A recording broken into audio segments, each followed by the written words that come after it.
згинуть наші вороженьки, як роса на сонці, запануєм ми, браття, у своїй сторонці. Душу й тіло ми положим за нашу свободу і покажем, що ми браття козацького роду.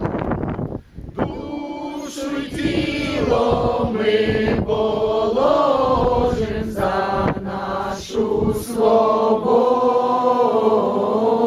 і покажем, що ми браття козацького роду. Слава Україні!